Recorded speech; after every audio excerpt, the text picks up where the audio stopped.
very excited to be here this morning with Ollie Denton, digital marketing executive at Salomon Sports. He also supports Ski for Cancer, which is another thing that we share other than the fact that we are both Ski Mojo users. He wanted me to introduce him just as a ski instructor, but Ollie, you have achieved far more than that in your young skiing career. What is it that draws you to the mountains? I've skied since I was 3 or 4, and it was family holidays to start with, and yeah, I kind of wanted to do a career in snow sports, and worked as a ski instructor for several years outside of the UK, in Europe, and in the UK for a couple of different snow centres, and yeah, it's just a part of it's an industry that I've always wanted to work in, and I've stayed within that luckily after ski instructing. So yeah, is the passion snow sport? Is it, you're a skier, aren't you? Yeah, I'm a skier. Yeah. Is it etched in your heart yet? Oh yeah, definitely. So have you got another half? Because I said to my husband, look, you know, I will love you, but I will always love skiing. Oh yeah, skiing comes first. Yeah. It's like skiing, dog, family, everything else. Well, the dog's high up there. Oh yeah. That's amazing. So Ollie, tell me about your current status. You work in the snow sports industry. We are still on lockdown. What have you been up to? So I've been on lockdown like everyone else, and been put on furlough like everyone else, and I've been king of DIY around my house. So I've built a vegetable patch, I've built a new office desk, shoe racks, I've built garden furniture out of old pallets. Amazing. I've gone all out. Is it like, do you have a project per week? Do you go, right, this week I'm going to hit... I've tried to, yeah. And then the last week after I've done all the projects I had done, I've gone, oh, I haven't got anything else to do now. So it's kind of just been like jet washing patios and stuff like that. So it's finding dull things to do that I wouldn't normally do. That's the one thing. Our houses will never look as good as they do right now. I love pottering and cleaning. I've never really thought it's something that I enjoy, but actually to have that headspace where you get such an achievable tick with a transformation straight away, even if you just move things around in your house, you're like, ooh, wow. Yeah, it's good. It's good, but it's been good getting outside, doing some walking, riding my bike, but there's not really much more you can do. It's kind of sit and wait to be told when the green light says, and then everyone's going to rush to the beach or the mountains probably. Exactly. And how much skiing did you get in before lockdown hit? I managed to get a trip in December with some friends and family, and then managed to get a trip in January with some colleagues. We just went out to Morzine and went ski touring for, I think it was 4 days or something like that, and it was wicked.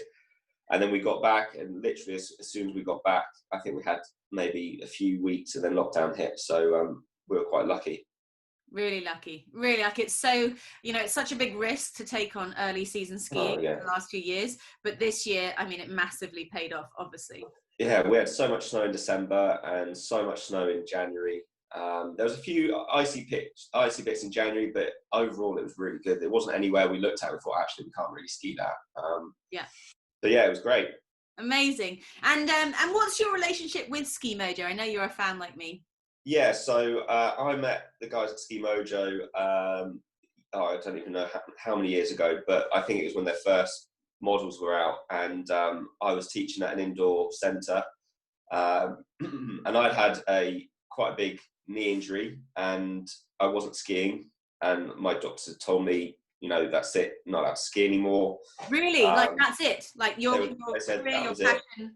Yeah, so they said that was it, no more skiing. I was working in like the sales and marketing team at the time, and I was kind of, it was just, I don't know, I just wanted to still be in the industry, and working in an office was fine, and I got to go out on the slope, like the slopes there, and see people teaching, which was good. But yeah, I had a chat with them. They were in a meeting with the owner of the centre, and I just went and had a quick chat and said, you know, can I get you a cup of coffee or something, and talk to them about what they had. And they're like, oh, we've got this great machine that you can put on your legs and it helps with knee pain. I said, all right, does it, you know, I've explained my knee injury and everything. And I said, no, I've been told I can't ski. I said, oh no, you can ski. Like, you should try these on. see what you think. I was like, no. They're like, actually, this is a great pitch for us to try it on a real life person. They're like, we haven't had anyone with an injury like this try these on, so do you mind see what it's like? I was like, yeah, it's fine, see what happens. I was like, if it hurts, I'll stop. They're like, yeah, of course. So the slopes that I worked on was indoor revolving slopes, so they could change the angle and everything. And so they kitted me all up and put me on there, and they started the machine running. It felt weird to start with, and I just started trying to hold a snowplow, and I could feel instantly the pressure around my knee. My knee was held in like a perfectly aligned position, whereas before, when you snowplow, your knee can drop a little bit here and there, but this felt really solid for both knees. Everything was in line. Looking down as an instructor, I was thinking, actually, this is a really good teaching tool. And I just got doing a couple of turns, and I think within about 15 minutes, I was carving as I would have before. Slope going full speed. I was really going for it to try and test myself. And I looked over at the guys who had the mojo, and they just had this big grin across their face.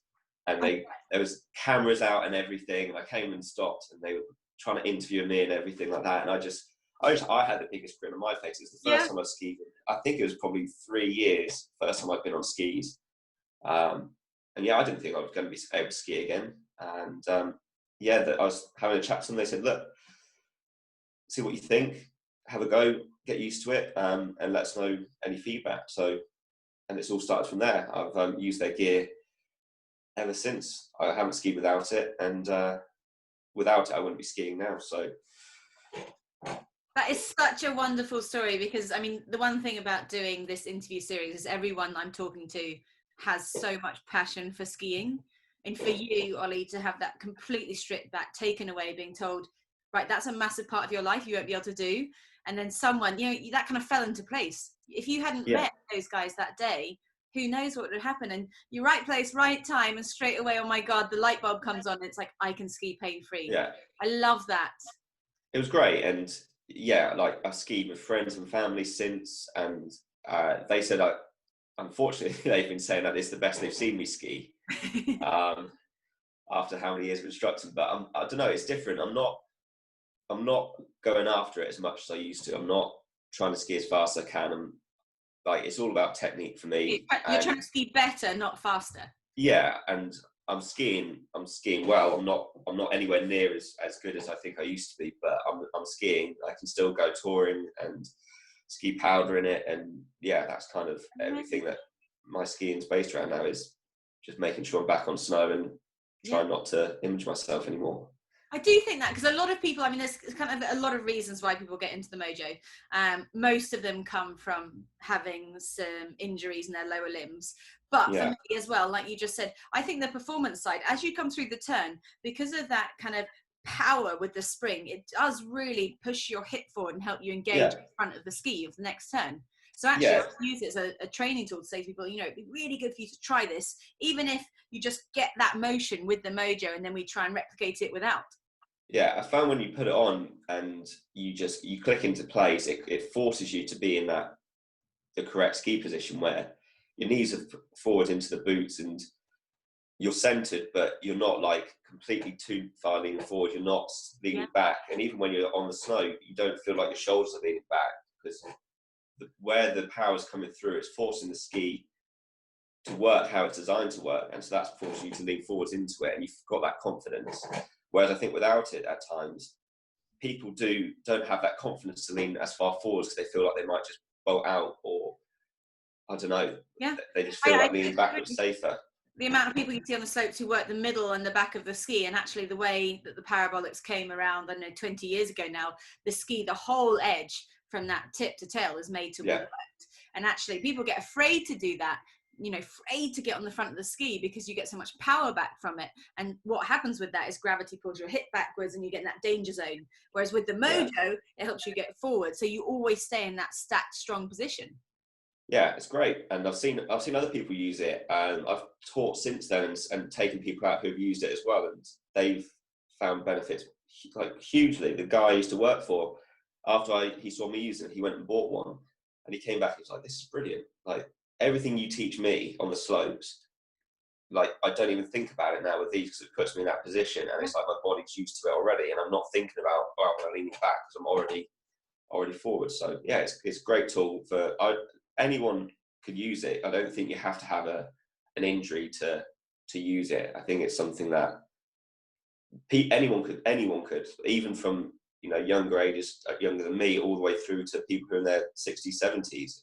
I don't think anyone should look at it and go, oh, I shouldn't get that because I'm not injured or anything. I think they should think, this could make me a better skier, and you can ski longer through the day without your legs aching. If you can only do half a day because your legs are aching, this helps as well. Exactly. And look at us, we're just young whippersnappers, you and I, and we're Exactly. Exactly. And you talked about the physical benefits in terms of performance and also alleviating pain and for you to be able to get back to the sport. How has your confidence changed because of that? I felt confident as soon as I got on my skis, but it did take a while to get confident on a few. Well, it was a few things. It was more like trying to ski really steep runs. I think it was more mental for me from having an accident and coming back into it and not having the strength that I used to have. And that was my first real barrier, was when it got to the steeps, was trying to find the grip.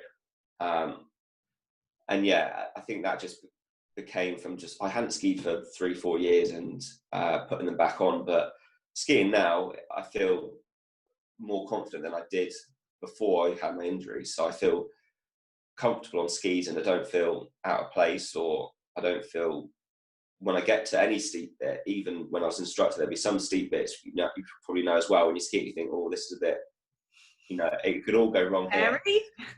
But now I get much more power through the skis, so I've got that grip. Especially if it's a nice groomed run, you can get that. Or if you're skiing power, you're not worried about if you hit a bump or anything, because you know your legs will absorb it, and you're not like bracing, thinking, you know when you can see a little bump and there's nothing you can do. The worst thing is when you hit it and your knees hit your chest and you think you're going to go straight over. But with these, it's just boom, straight over, nothing. And you just get a bit more confident about the terrain you're skiing, and you don't feel, you just don't feel worried about taking on any slope, or you look at it and you think, oh yeah, this could be tricky, but you just go for it and it's fun. So essentially, Ollie, the Mojo has opened up the whole mountain for you, whether that's off-piste, touring, bumps, moguls, ice, streamers, everything is your playground now. Exactly, yeah. I mean, before I'd ski anything, but you always have a little doubt in your mind, but now I'm skiing, I'm thinking, actually, I'm not worried about my legs or anything like that. I don't know, it's probably different for other people, but I just try not to think now. I just ski it and let them do their thing. And I trust them enough where I don't think about it anymore. Just put them on, clip in, and that's it. Find the flow. They really help me find that flow, because your legs are working in such a pendulum motion underneath you. And I think that is the difference between using a knee brace. So I've skied a lot with knee braces, but all that does for me is it tells my brain that there's a problem with one side of my body and I compensate. Whereas the Mojo, because of the supportive system on both legs, I really find that flow, that efficiency. You do, and I think going from, if you're coming in like the advanced range of skiers where they are carving, and if whether that's short calves or long calves, you can see actually when people skiing it that their legs they're not widening and shortening as much. Yeah. They're not forwards backs as much. They're in a really confident, comfortable position over the skis, and it's hard to kind of break that. So if you're skiing in them, if anyone watching this has skied in them and you try carving, it's hard to actually move your legs out of the right position, almost to try and test it to see if you can get it wrong. So, you know, it keeps the legs in a nice motion going through each turn, like you said. So what we're saying is, if you are a 1980s skier and you ski with your legs close together, try the Mojo, because it will. No, get the Mojo. Just get one, and it'll stop you skiing like that. Yeah. And Ollie, do you wear it on the outside or the inside of your trousers? Always inside. Inside. I did wear them on the outside, I think the first time, but I felt they were quite warm, and I got like lines on my legs from wearing, like, my trousers were pressing it. So I just wear them on the inside. Normally I'll wear a base layer underneath just to stop any rubbing on my legs or anything like that. So I just wear base layer and socks, strap them on, and then I've got bibbed ski trousers with zips down the side, so if anything does happen, I can just zip down and adjust something, or loosen it or tighten it if I need to. And obviously with your little clips on the side, it's nice and easy to get to flick them on and off. And since you've been a user, Ollie, the design and the engineering behind the Mojo has developed quite a lot, hasn't it? Especially with the hip straps. Yeah, it has. And it's weird because I've got one of the early ones, but I keep getting the upgrades sent through and they just clip straight onto the early model. So it's not like they've completely changed models like Mark 1, 2, 3 or 4 where your parts just won't work on each one. Like I've had the very first one and I've got the latest hip straps which just clip straight on, and it was absolutely fine. Oh, that's fantastic. Lastly, a lot of people are wary about anything to do with the ski industry because they think the ski holiday is too expensive. But once you've taken your passion to the mountains, it's very hard to rein it in. So in terms of a value for money, I mean, I think I know what you're going to say, because for me, the Mojo is amazing. You can ski longer, harder. You're going out there already. You spent the money, you saved up, you've got that lift pass. Instead of doing 2 runs a day, you can do 20 runs a day. But what's your opinion on its value for money, Ollie? Well, where I work at the industry I work in, a lot of people you see in the UK buy ski boots first, which is great because obviously your ski boots are one of the most important bits of equipment you need. And when you go on holiday, you can put them in any type of ski. They'll fit you, but your ski boot fits you. You can't go and give it to a friend of yours and they wear it and it will fit them instantly. So it is the most important part. And I think people looking to buy Ski Mojo should think about the most important things they'll have. Would they rather spend the £500 on a pair of skis that might go, which will be a different model next year, and they might look at another model next year and go, oh, actually, I prefer that. Or would they rather have a Ski Mojo where they can go and use any skis from a ski rental shop with their boots, have their own personal setup, and then all they have to do is get skis from the ski rental shop, which are getting better each year on year. The quality of the skis that you can get there. I think having a Ski Mojo is just as important as having your own pair of boots. I'd rather spend the £500 on a Ski Mojo than a brand new pair of skis, because I know I could go walk into a ski shop and say, give me your best skis. I want to ski like this week. And they'll go, okay, here you go. But I've got my own custom boot and Ski Mojo where it fits together nicely. And I don't have to think about anything else because it's already fitted. I just give them the boot and that's it. So yeah, for me, I think it's very important that people think about getting one. And value for money, I'd say it's better than buying your own pair of skis, and it's probably a similar price. I agree with that with the skis. I think a lot of people invest in one pair of skis. They then pay to put them on the aeroplane and to bring them back, and they get out there and the conditions change, so then they go and rent a ski anyway. If you're quite often the ski shops do a package where you can change it every day depending on the conditions, so you can get a piece ski and then the powder comes that night, you can stop them for a powder ski, or it gets really slick and you might want to try a race ski. I think there's so much with diversity there. There isn't a ski that can do it all, like literally the best in every category. There are skis which do whole mountain, which are great, but there isn't one that is the top of every category. So even if you've got your own ski, like you said, you are restricted a bit. But whereas we've only got our own legs, so we might as well invest in supporting them as much as we can. And just last thing, Ollie, because you've been absolutely amazing. If someone's on the fence, what would you say to them if they're thinking, God, should I not? Go and try it. There's enough places in the UK now where I believe they're stocking it. For you to try. I know there's different instructors who have stock of them who are doing demos. So if you can't decide, go and try it. And if you're not able to go and try, then I would say just do it. Just, what's the worst that can happen? It's only money, isn't it? So, would you rather try something and it work, which I don't think I've met someone who hasn't tried a Ski Mojo or bought one and not had it work for them. It's a simple one for me.